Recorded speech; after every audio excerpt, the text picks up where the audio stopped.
Arbin, Drayton, and Ilir arrived in Liverpool with nothing but suitcases and carefully rehearsed stories. To the city, they were just new faces blending into busy streets, but behind closed doors, they were orchestrating a web of control and fear that would trap the vulnerable and remain invisible for months. This is the story of how patience, secrecy, and ruthless calculation turned ordinary neighborhoods into hunting grounds. The story began in the quiet, overlooked corners of Albania, where life moved slowly and opportunities were scarce. In villages perched on hillsides and towns with cracked streets, young men and women dreamed of leaving, searching for a life that promised money, safety, or simply a way out of hardship. Among them, a group operated in shadows, carefully planning and observing, unnoticed by the families and neighbors around them. Their work was deliberate, methodical, and patient. They did not rely on chaos or force at first. Their power was in invisibility. They created networks disguised as legitimate opportunities, job offers, small businesses, temporary work in foreign countries, but beneath the surface, their intentions were far darker. The operation began by identifying vulnerable individuals, both inside and outside Albania. They would exploit those desperate for a better life, offering promises too perfect to refuse: work abroad, education, safety, or housing. Paperwork was faked with care. Legal routes were used, visas were arranged, and travel plans were meticulously organized to appear legitimate. Families often believed their loved ones were simply moving for work or education, completely unaware of the hidden world they were entering. Every movement, every document, and every connection was controlled by the network. There was no rush, no exposure. They understood the value of patience and preparation. Routes from Albania to Western Europe were carefully chosen to avoid scrutiny. Ports, trains, and airports were observed for months before a single person would move.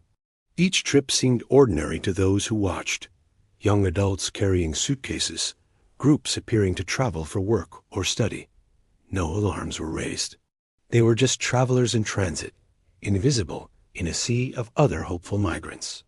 At every step, someone within the network monitored the journey, ensuring it ran smoothly, quietly, and without incident.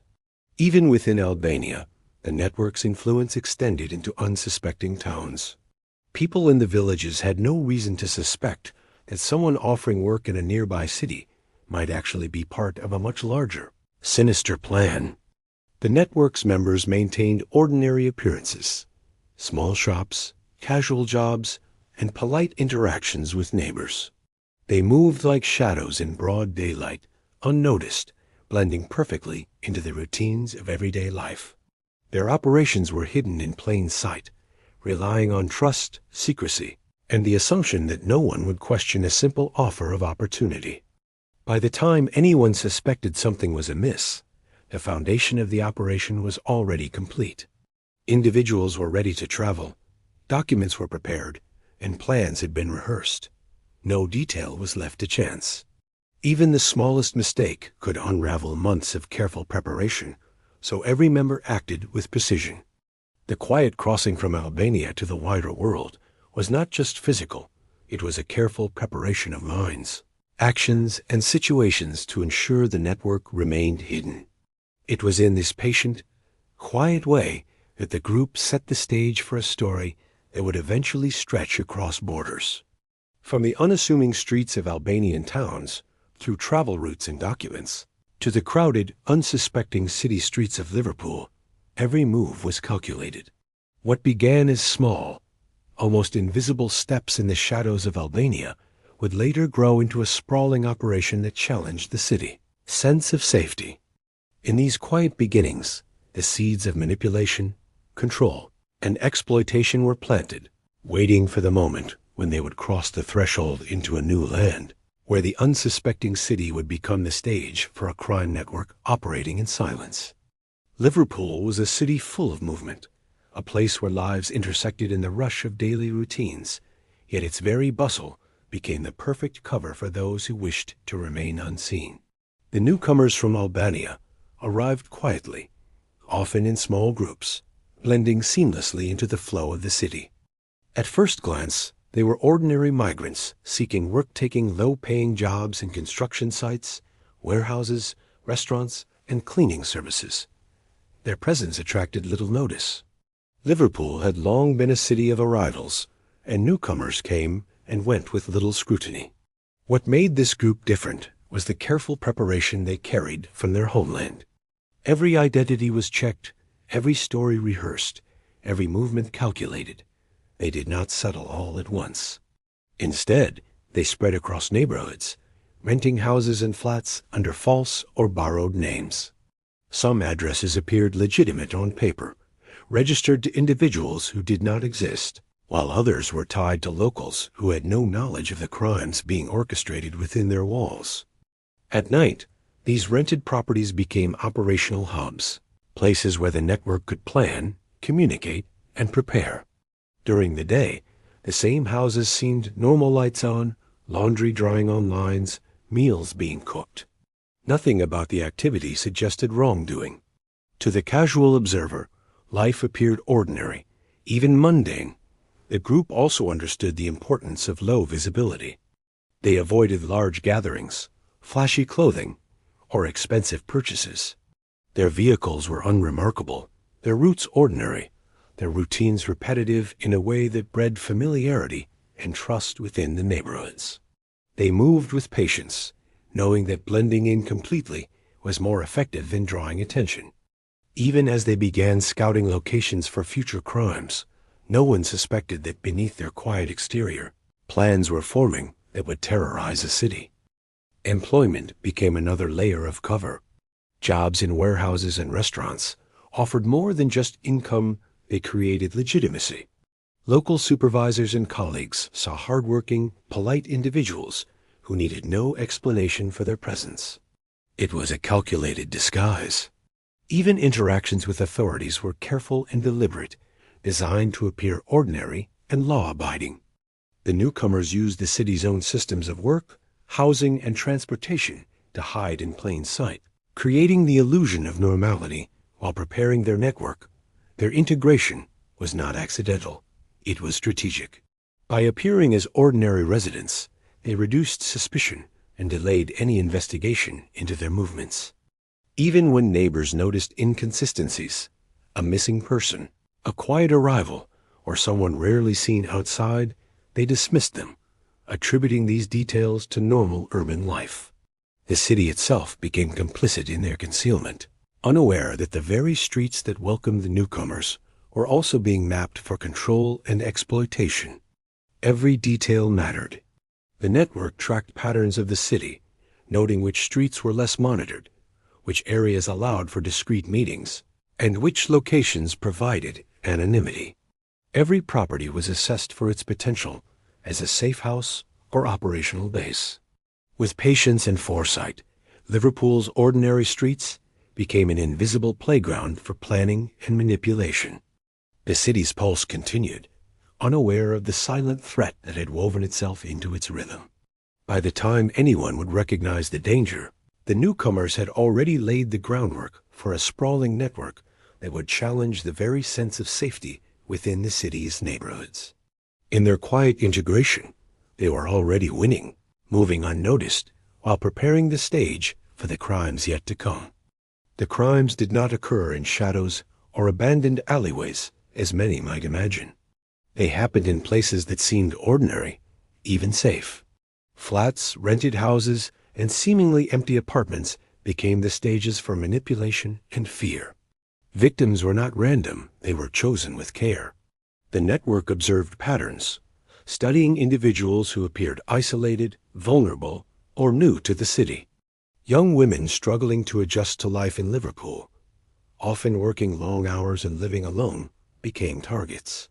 The gang relied not on overt violence at first, but on control, intimidation, and psychological manipulation. Their methods were subtle, calculated, and terrifying in their effectiveness.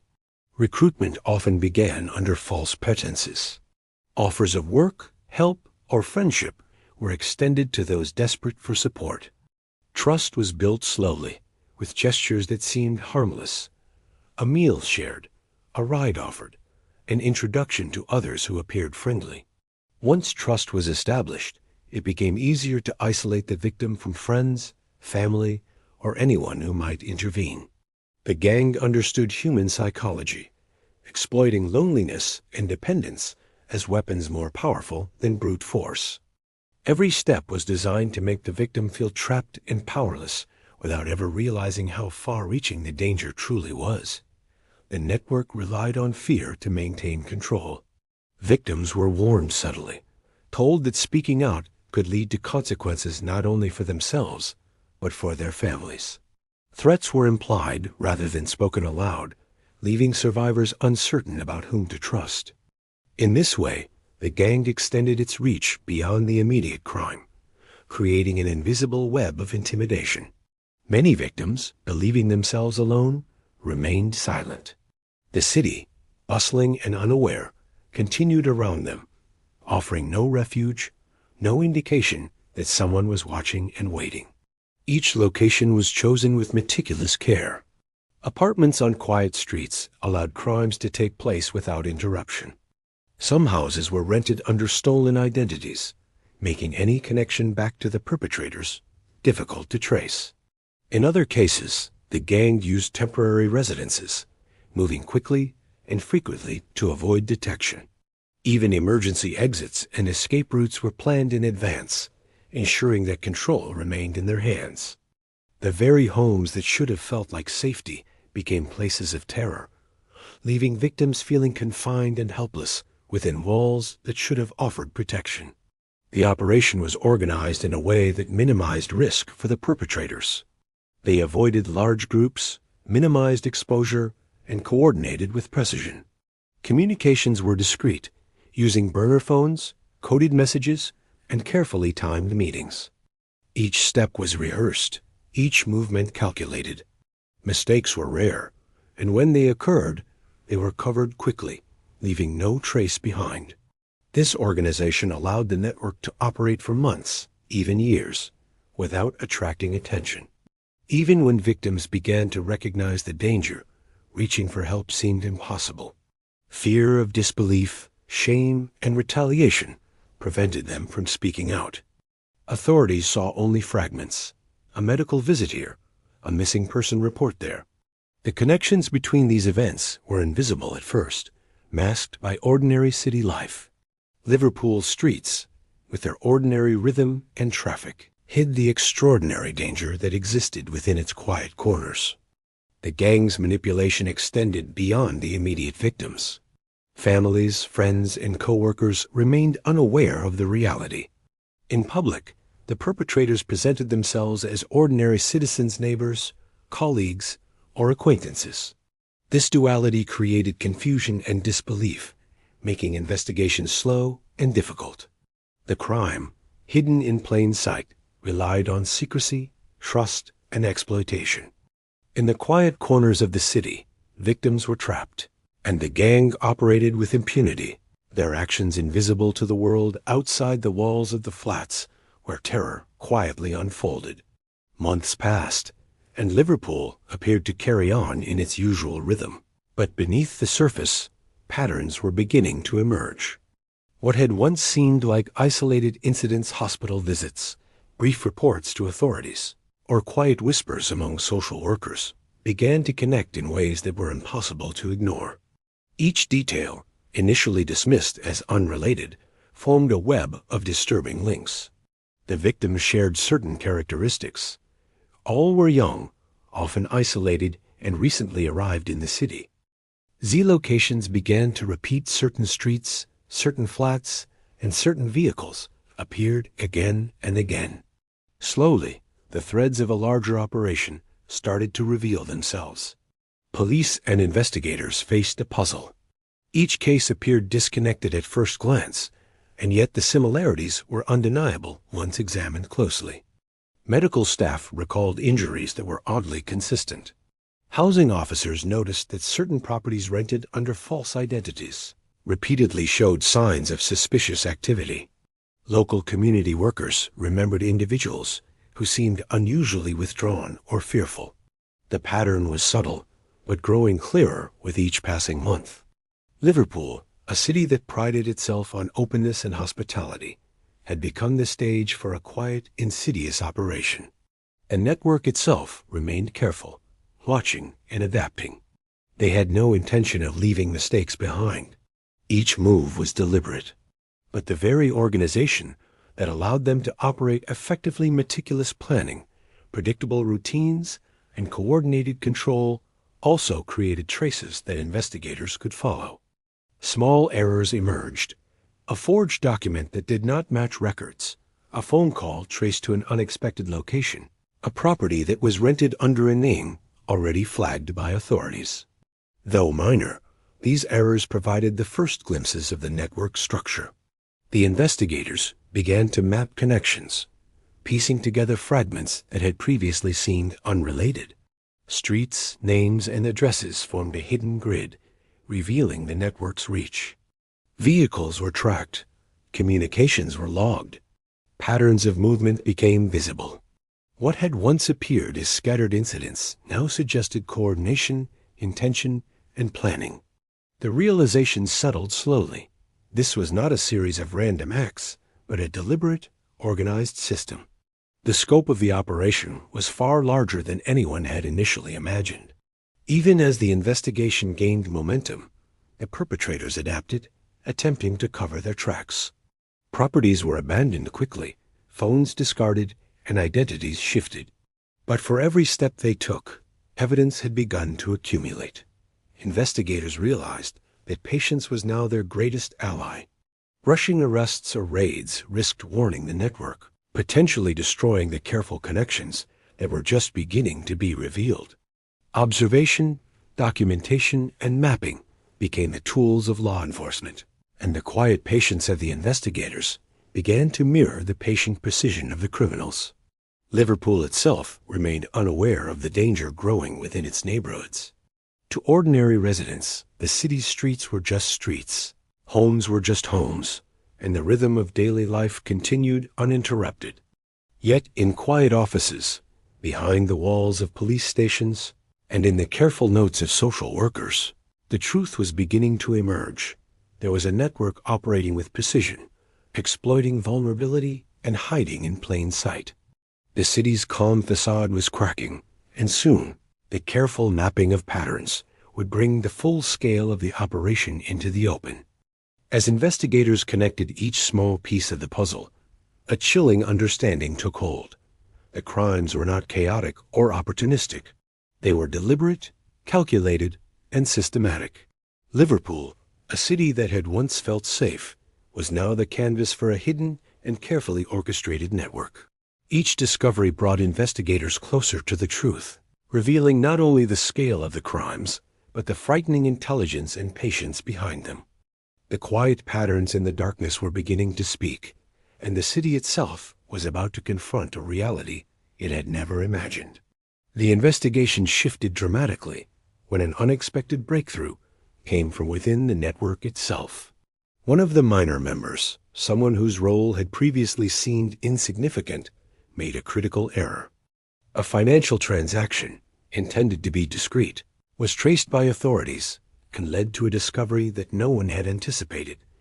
Money flowing from Liverpool back to Albania in ways that suggested a carefully organized system. This revelation changed everything. What had seemed like a local problem, a series of isolated assaults, was now revealed to be part of a much larger international operation. The network was not just opportunistic. It was structured, hierarchical, and capable of functioning across borders. Authorities realized that the group had been operating with a level of sophistication that few had anticipated. The transactions were cleverly disguised, moving through multiple accounts and using false identities. But even these attempts at secrecy could not withstand the meticulous tracking of investigators. Every small detail, a transfer here, a withdrawal there, was a thread that, when pulled, began to unravel the network. The minor member's mistake, a moment of carelessness, became the window into a system that had remained hidden for months. Investigators now had the first real evidence connecting operations in Liverpool to contacts, facilitators, and financiers in Albania. This insight revealed the network's complexity. It was not just a small group of individuals acting independently. It was a chain of command, a coordinated operation with clear roles and responsibilities. Each person had a function: recruitment, logistics, intimidation, surveillance, and finances. The financial trails were particularly revealing. They showed that the network had methods to ensure loyalty, manage risk, and maintain secrecy, all while keeping the operation profitable. The sophistication was chilling, illustrating how crime could evolve into a calculated business, with rules, hierarchies, and long-term strategies. The revelation also provided a new direction for investigators. With evidence linking Liverpool to Albania, authorities could expand their focus beyond local streets and flats. They could examine international travel records, communication logs, and cross-border financial activity. Every detail became a clue. Investigators began to understand that the network had anticipated scrutiny, but had not predicted the persistence, patience, and analytical approach of law enforcement. Each minor oversight, no matter how small, provided an opportunity to dismantle the operation from the inside out. Meanwhile, the gang itself began to show signs of strain. Internal pressure increased as communications were monitored, and the first hints of paranoia emerged. Some members, unaware of how much the authorities had discovered, began to act cautiously, hesitating in ways that investigators could detect. The very organization that had allowed them to operate with precision now became a vulnerability. The mistakes of a single individual were rippling through the network, creating cracks in a structure that had seemed impenetrable. By uncovering the financial connections, investigators realized the scale of the network's influence and control. They were no longer dealing with isolated incidents. They were uncovering a coordinated machine, stretching from one country to another, manipulating vulnerable lives while maintaining a veil of legitimacy. The minor member's mistake had unlocked the door to the inner workings of a criminal empire, and authorities now had the opportunity to trace the operation in its entirety. For the first time, there was hope that the network could be dismantled before it caused more damage. But investigators also understood the enormity of the challenge. The group was smart, resourceful, and willing to adapt. Every discovery was a step closer to justice, but it also revealed just how far-reaching and calculated the crimes had been. Surveillance expanded across Liverpool as investigators began to see the full scope of the network. Every property that had seemed ordinary was examined, and every movement of the suspects was monitored with precision. Flats, houses, and storage units were placed under observation, revealing activity that had previously gone unnoticed. Authorities began tracking the routines of the network's members, noting patterns in their movements, visits, and interactions. Each day of careful observation added pieces to the puzzle, slowly uncovering the reach of the operation. The gang had relied on anonymity, but every small step left traces that investigators could follow if they were patient enough. The team focused not just on locations, but on the flow of information. Phones were monitored, encrypted messages were decoded, and communication patterns analyzed. Every conversation, no matter how brief, offered insight into the organization's inner workings. Investigators learned that the network operated like a well-oiled machine. Orders were given, instructions followed, and tasks executed with precision. Even when members tried to mask their activities with casual interactions, their routines betrayed them. It became clear that the network had underestimated the level of scrutiny it would face once authorities began connecting the dots. Properties once thought harmless revealed their true purpose. Storage units contained hidden evidence, clothing, documents, and materials that tied victims to the perpetrators. Rented apartments, which appeared mundane to neighbors, were revealed as locations where control and intimidation were exercised. These discoveries were unsettling, highlighting the calculated manner in which the network operated. Each location had a role. Some served as temporary holding spaces, others as planning centers, and some even as financial hubs. The investigators realized that the gang's reach extended far beyond what had been imagined, and that dismantling the network would require methodical precision. Despite the growing knowledge, arrests were delayed intentionally. Investigators understood that acting too soon could alert the gang, giving them time to destroy evidence or flee. Patience became a tool as crucial as surveillance itself. Every piece of information was cataloged, every connection mapped. The authorities waited for the right moment, knowing that a premature move could collapse the entire case. The tension was palpable. Each day brought new risks and discoveries, but also the hope that the network could finally be exposed in full. The network's members, meanwhile, began showing subtle signs of anxiety. Some became unusually cautious, changing routines or hesitating before making contact. Even minor adjustments in behavior provided clues to investigators, revealing fear that had previously been absent. The gang's meticulous planning was meeting its match in an equally methodical law enforcement operation. Every move they made was being tracked, analyzed, and used to build a case that could not be ignored. Liverpool itself remained unaware of the scale of the threat that had been operating in its neighborhoods. Ordinary citizens went about their daily lives, oblivious to the hidden activities occurring in flats above their streets, in storage units down quiet lanes, and in vehicles that passed unnoticed. The calm surface of the city masked the relentless work of investigators who were quietly piecing together the structure of a network that had operated with impunity for months. Each discovery brought authorities closer to the truth, and each observation made it clear that the network's fall was imminent. Patience, planning, and persistence were about to converge, revealing the full extent of the crimes hidden in plain sight. When the time finally came, the fall of the network was swift and shocking. Months of careful surveillance, painstaking investigation, and relentless observation culminated in a single, coordinated operation.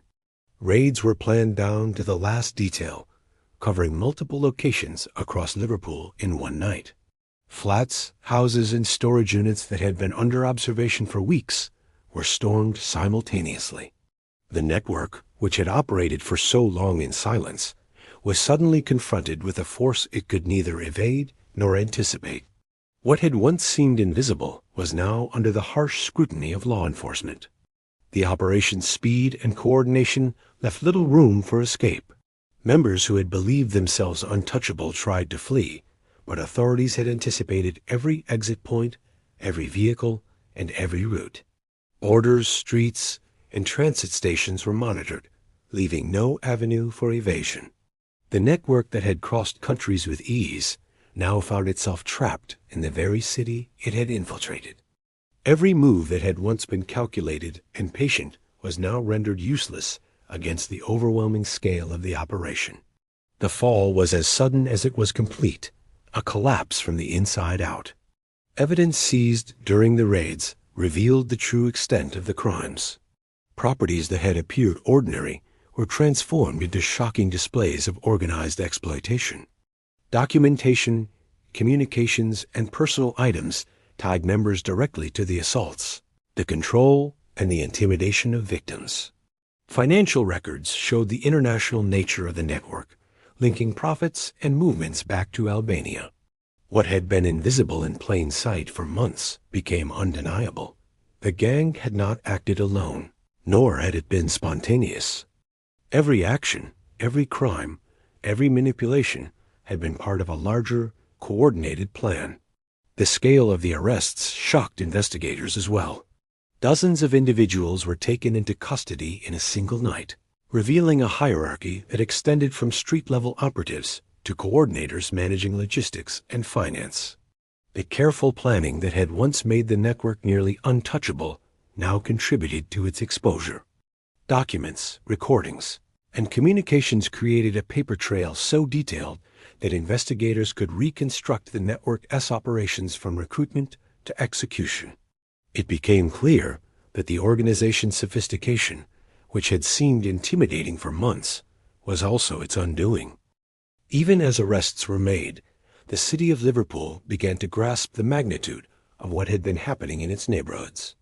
News of the raids spread quickly, leaving communities shocked and struggling to understand how such a network had operated undetected for so long. Survivors, once silenced by fear, were now encouraged to speak, their testimonies forming a crucial part of the case. The raids were not just a disruption of criminal activity.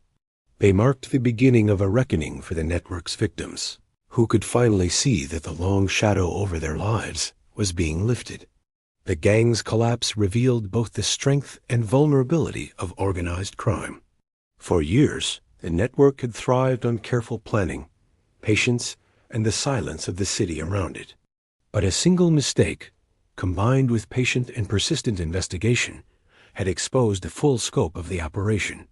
The fall was absolute, demonstrating that even the most organized and calculating criminal enterprises can be dismantled when methodical strategy meets unwavering determination. Liverpool's streets, once the silent stage for manipulation and fear, were now spaces of accountability and revelation.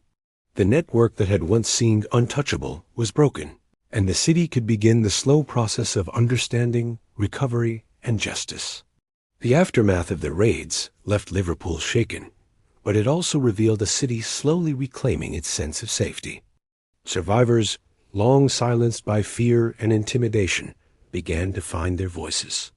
Some came forward quietly, submitting reports and testimony that would later form the backbone of the trials. Others, still hesitant, shared their experiences with social workers and counselors, knowing that their words could finally make a difference. The network that had thrived on control and secrecy was now exposed, its methods dissected and understood by those determined to prevent further harm. For the first time, the victims felt that their suffering was being acknowledged, and the silence that had allowed the operation to grow was beginning to break. The trials revealed the full scale of the network's reach. Courtrooms were filled with evidence meticulously collected by investigators over months of surveillance and investigation. Documentation, phone records, financial transfers, and testimonies created a detailed picture of an operation that had stretched from Liverpool to Albania and back again. Every layer of the network was exposed: recruiters, facilitators, coordinators, and enforcers. The gang's calculated methods, once invisible, were now laid bare for the public to see.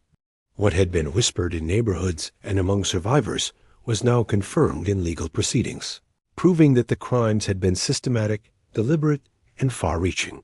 For the people of Liverpool, the revelations were shocking. The quiet streets, ordinary flats, and familiar faces had concealed a network capable of exploiting vulnerability on a massive scale. Community members struggled to reconcile the calm of everyday life with the reality that had existed just beneath the surface. Awareness grew that danger does not always announce itself with chaos or noise. Sometimes it hides in plain sight, patient, calculated, and waiting for opportunity. The city had been an unwitting participant in the concealment of these crimes, and the revelations forced reflection, vigilance, and a reassessment of trust. Despite the trauma, the aftermath also brought hope. Support networks were strengthened, counseling services expanded, and outreach programs developed to ensure that victims would not face silence or stigma again. Authorities worked to establish better systems for identifying patterns of abuse, creating mechanisms to prevent such networks from gaining a foothold in the future. The city began to understand the importance of vigilance, community awareness, and the need to act swiftly when vulnerability is exploited. Lessons were learned, painful but necessary, and Liverpool began a long process of healing. The survivors' courage became central to the story. Their willingness to speak, even after months or years of fear, shattered the power the network had wielded.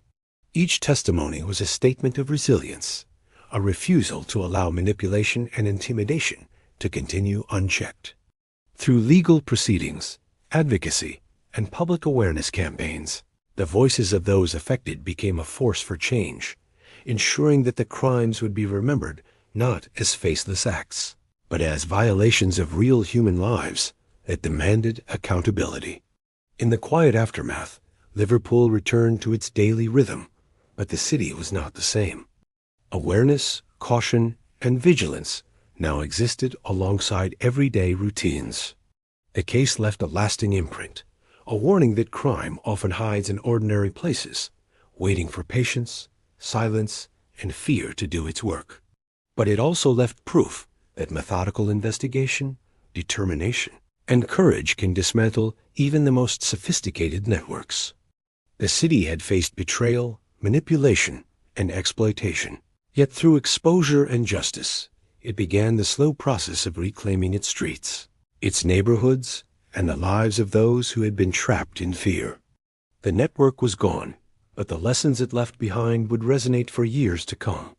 A reminder that silence can protect wrongdoing, but truth and perseverance can bring it into the light.